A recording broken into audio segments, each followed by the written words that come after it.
So now we're going to start talking about one of the most abstract things we're going to talk about this semester. We're going to talk about the rigorous definition of limit. So we're going to start from our non-rigorous definition.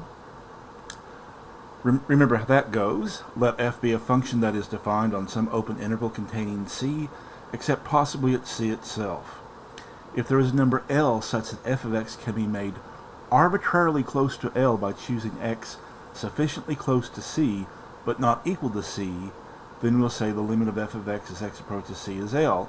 And we'll write that fact using this notation. And again, that's read, the limit as x approaches c of f of x equals L. Alright, so let's go back to this definition and start picking it apart.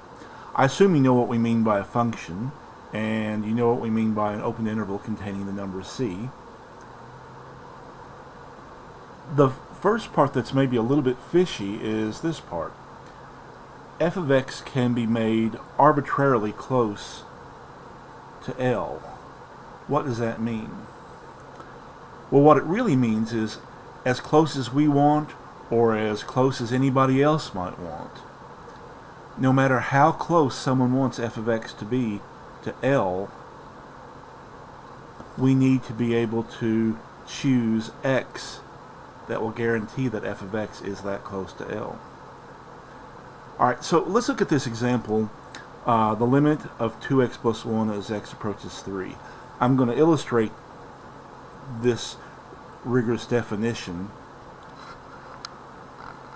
with this example. So we've got the limit as x approaches 3 of 2x plus 1. I assume you know that the limit is 7, right? All you have to do is substitute in 3 for x. So since our limit L is 7, we should be able to make that function 2x plus 1 as close to 7 as we want by making x sufficiently close to 3, but not equal to 3. So suppose we wish 2x plus 1 to be within 0.01 of 7, 1/100th. How close must x be to 3 in order to guarantee this? So here's a graph of the function f of x equals 2x plus 1. We know the point x equals 3, y equals 7 is on the graph. And we want f of x, which is the y-coordinate, to land within 0.01 of 7. So this is not to scale. I enlarged these distances to make it easier to see what's going on. So we go up 0.1 in this direction up to 7.01 and 0.01 units down from 7, and that'll land us at, well, 6.99.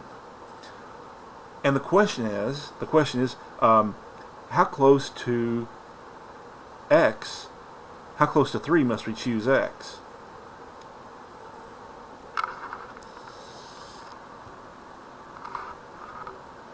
Alright, so what we want is for 2x plus 1 to land in between 6.99 and 7.01, right? F of x is supposed to be within 0.01 of the number 7. Alright, so what I'm going to do is I'm going to just solve this for x. So let's subtract 1 from all three parts. We subtract 1 from all three parts, and that'll give us 5.99 is less than 2x is less than 6.01. And then if we divide by 2, we get 2.995 is less than x is less than 3.005. So that means we need to choose our x between 2.995 and 3.005 if we want f of x to land in the right place. So going back up here to this drawing,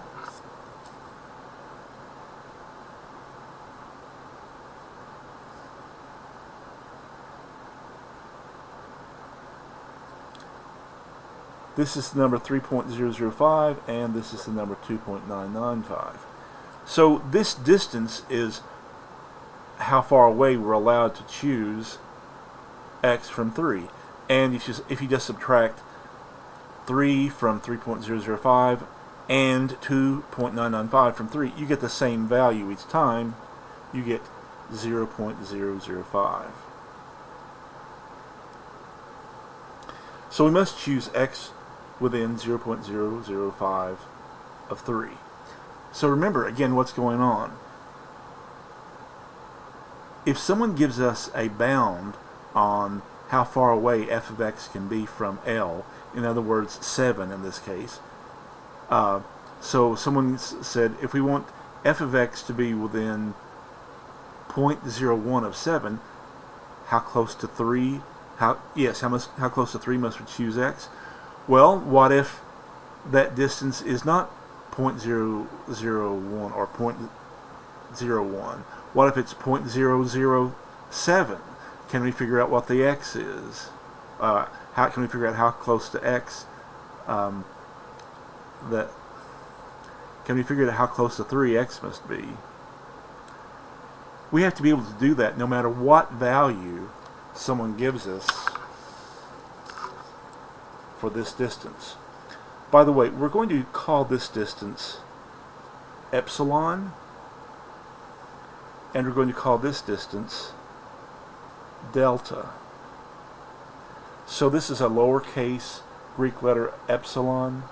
The capital epsilon looks more like a capital E, and this is the lowercase delta. The capital delta looks more like a equilateral triangle, or at least an isosceles triangle.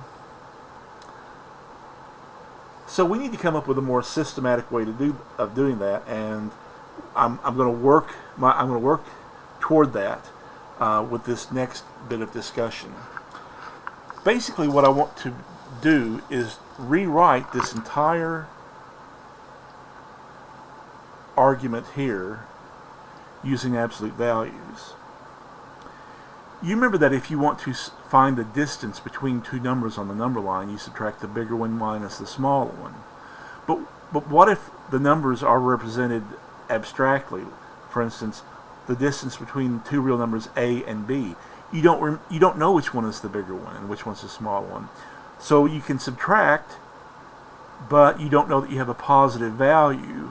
And you usually want a positive value, or at least we want a positive value for a distance in this particular case.